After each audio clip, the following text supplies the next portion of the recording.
Hey, what's up, guys? Welcome back to another edition of the Rate My Base series, and we have our lucky winner this week, Lord BBJ. Congratulations, you just won 1,000 gems from Flare Games. So definitely keep posting your names down in the comment section and have them rate your base. We're going to take a look here, a low-level base, 800 and so trophies. And at this stage of the game, it's more about learning how to be offensive than really building up a strong defense, because the Knight spam is just too powerful. And you're going to see exactly what I'm talking about. We are way higher level here, but the same kind of basic strategy is you spawn a ton of Knights, and you can actually take down almost any base in the probably first 1,000 trophies or so, just by constantly spamming out Knights and learning how to effectively move with your king and use the spells. So unfortunately, you're not going to have 3 spells when you are in this trophy range. You're probably only going to have your first 2 spells and your first 2 troops. So all you really need down there is you need Hammerstrike, and then you're going to have the Toxic Cloud as your first 2 spells. So you're going to have these guys as your very first 2 spells, and they're pretty effective in the beginning. And then your next unit is the Archer, so you're going to have Knights and Archers. So we're just going to have these guys here, but all you really need is just a whole bunch of Knights and to learn how to use the Hammerstrike. On the defensive front, he's in a lot of trouble here, guys. He doesn't have any units in his waves, so this is empty. Normally you see monsters and archers and paladins and units up there, but he has no units in his waves whatsoever.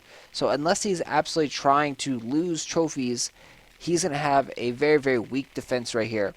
For his towers, it's not really that big of a deal, because in the lower levels, again, the Knight spam is pretty powerful.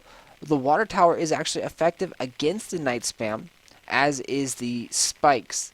The downside to the spikes is that the Hammerstrike can quickly destroy those spikes in like one spell cast, or the hero himself can kill those spikes in one or two attacks. So spikes, even though they are a counter to the Knights, they just don't have enough life to be that effective. So let's go ahead and show you what the Knight spam is for those that don't know what it is.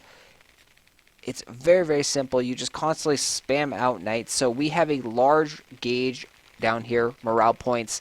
But typically in the beginning of the game, you're going to start off and you're going to have like 1 or 2 Knights like this. And you're going to be going and using your Hammerstrike. And then learning to use the Scream. Learning how to move your king around the field. And constantly, every few seconds, you're going to be clicking a Knight and bringing out Knights into the fight. And eventually, after about 30 seconds or so, you're going to have a huge army right here. And this is what we call a Knight spam, guys. There's just a Zergling army of Knights, tons and tons of Knights, and they're just going to go and devour everything in their path. You do have to worry about these bombs, so you're going to want to kick them back with your hero. But for the most part, your Knight spam is going to be very powerful until you run up against a bunch of Pyromancers. And you see, as they go through, they take the spikes, they take spike damage. So you're going to want to use your king to kill the spikes.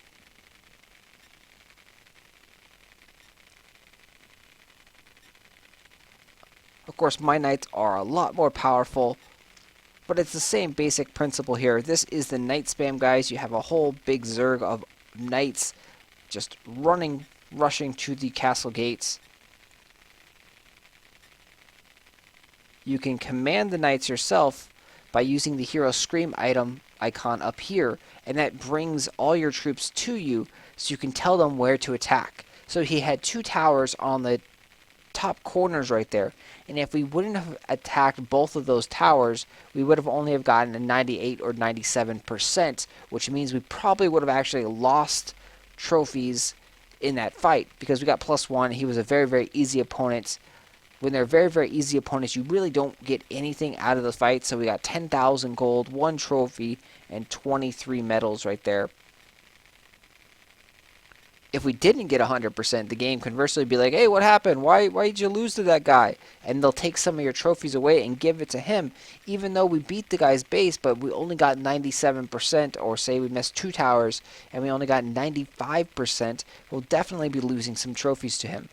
So when you are fighting someone that is a lot easier than you, you have to make sure that you get 100% on their base. So you have no troops in your wave. The base layout itself is very good, but you have no defenses. The troops are very, very important. They're vital to your defenses. You need to have guys in your wave. So how to do that is right here you have a castle guard. So this thing you can upgrade, you can throw units in there, and you can see you have wave number 1 right here.